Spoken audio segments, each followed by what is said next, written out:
Olá, estamos de volta com a nossa série Frutos do Espírito e hoje falaremos a respeito da benignidade. Vamos entender essa palavra no contexto em que Paulo está nos instruindo sobre os frutos do Espírito. Vamos entender como aplicar esse fruto na nossa vida e o quão importante ele é, né? Então, para entendermos um pouquinho essa palavra benignidade, ela tem a sua origem na palavra benigno. Benigno é algo que faz bem, é algo que produz algo bom na vida da pessoa.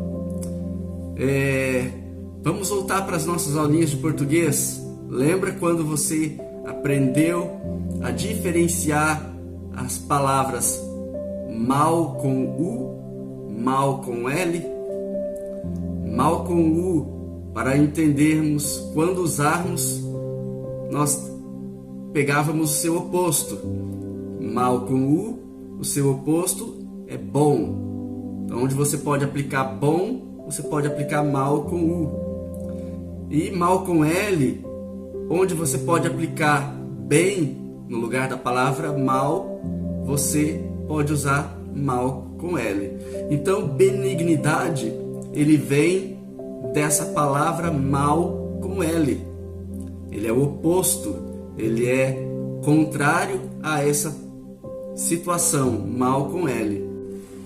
Aonde você pode aplicar a palavra maléfico, você pode também aplicar a palavra benéfico.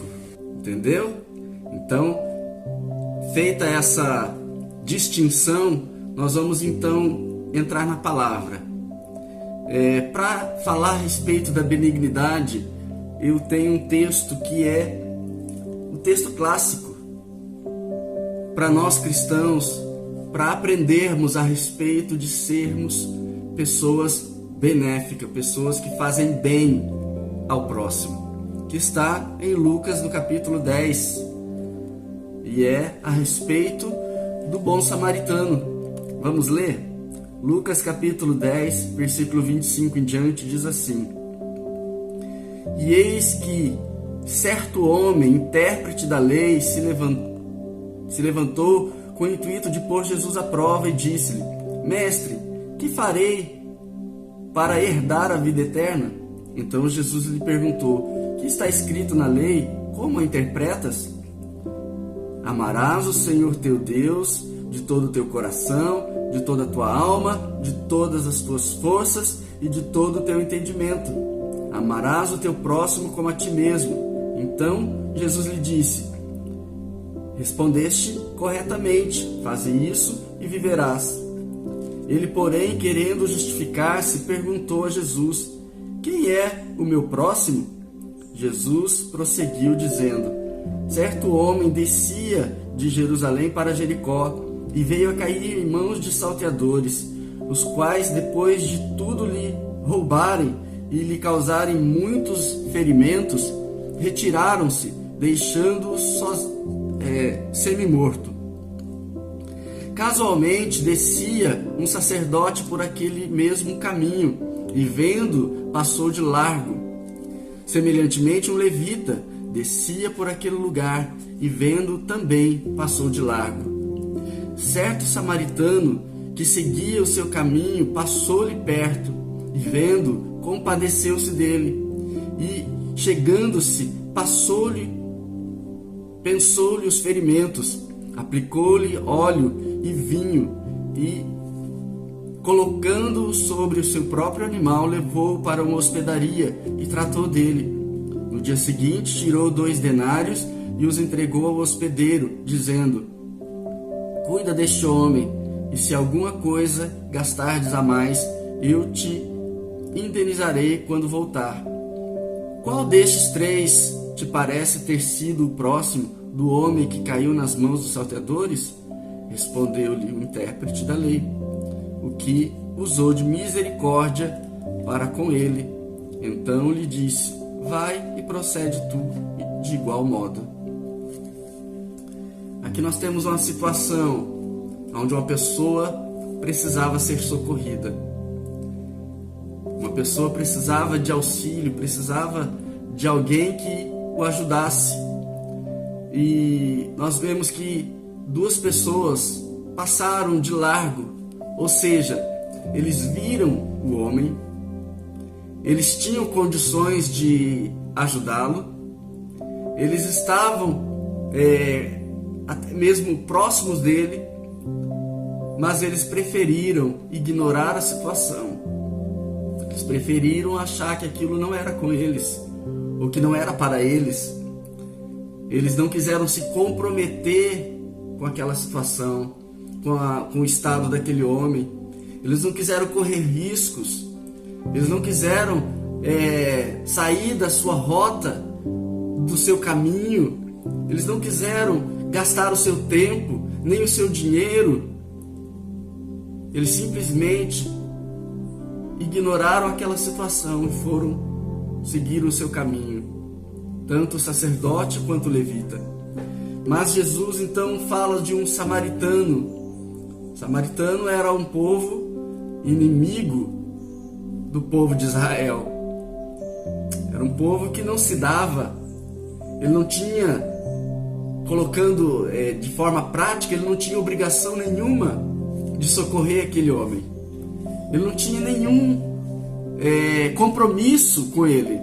Ele não o conhecia, ele sabia que era um povo que não tinha um bom relacionamento com o seu povo, então ele poderia seguir o seu caminho e ignorar aquela situação. Mas Jesus disse que ele se compadeceu, ele teve compaixão daquele homem, parou, curou, tratou ali no momento as suas feridas, colocou o homem no seu próprio cavalo, levou ele para uma hospedaria, ali cuidou dele aquela noite, e no dia seguinte deixou uma quantia considerável para que aquele homem da hospedaria finalizasse o tratamento daquela pessoa.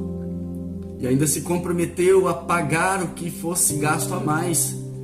Ou seja, ele parou a sua vida naquele momento, ele usou seus recursos, ele usou óleo e vinho, que era para ele mesmo, para uma situação de emergência que ele mesmo tivesse consigo, e ele ainda se comprometeu a retornar, voltar ali e pagar o que fosse necessário para que aquele homem tivesse um tratamento.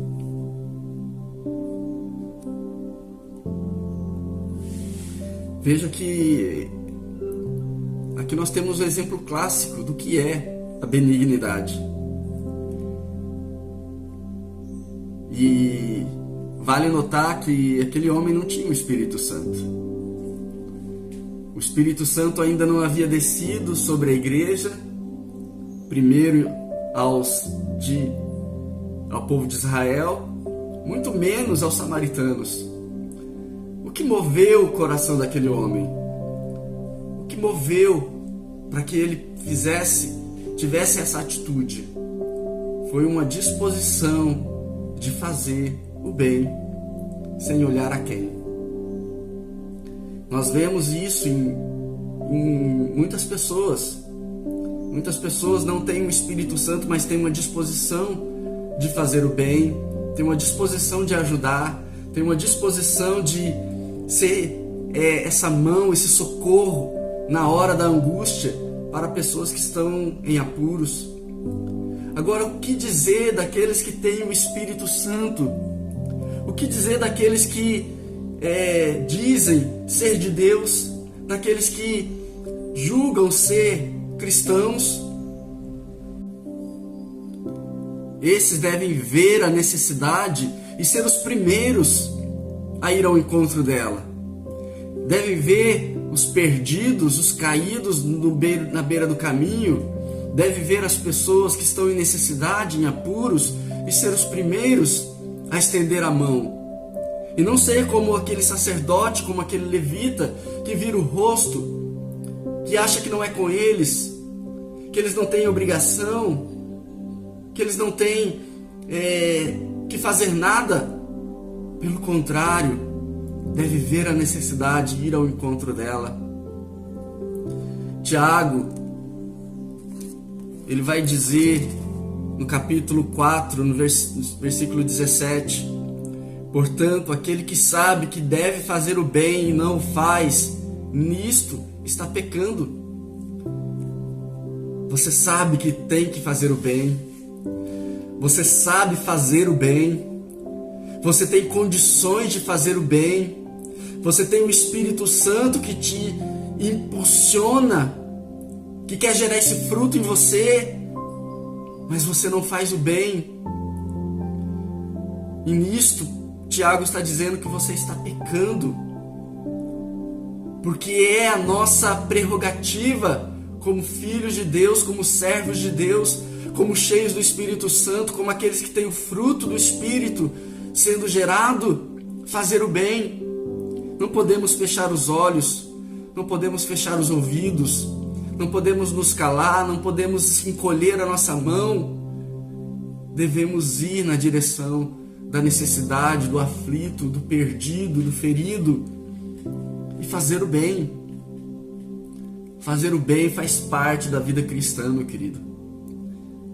Não basta dizer, eu não faço mal para ninguém. Não basta dizer, eu não desejo mal para ninguém.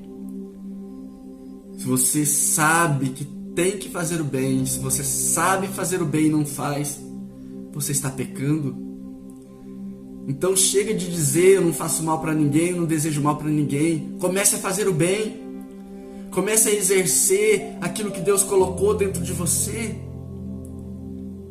Porque um dia você também precisou de socorro e teve alguém para te ajudar. Você também precisou de auxílio e alguém te auxiliou. Comece a ser esse que vai fazer o bem. Benignidade, querida, é uma característica daqueles que nasceram de novo, daqueles que têm o Espírito Santo vivendo dentro deles. Não podem olhar a situação, a miséria, a dor e simplesmente fechar os olhos. Tiago também nos orienta que nós devemos chorar com os que choram e se alegrar com os que se alegram. É a palavra tão usada atualmente de sermos empáticos. Empatia é uma palavra que hoje está sendo muito usada, mas nada mais é do que você se condoer, você se identificar com a dor do próximo como sendo sua e você fazer para ela aquilo que você gostaria que fizessem para você. Que essa mensagem de hoje tenha falado com você. Se você não tem sido ou exercido a benignidade, comece a exercer. Faz muito bem para você, faz muito bem para o próximo. E você vai ver que isso vai se tornar uma prática na sua vida. Uma prática que vai te fazer crescer como servo de Deus, como filho de Deus. Vamos orar? Querido Deus, em nome de Jesus, que eu oro nesse momento juntamente com os meus irmãos e eu coloco diante do Senhor a vida deles.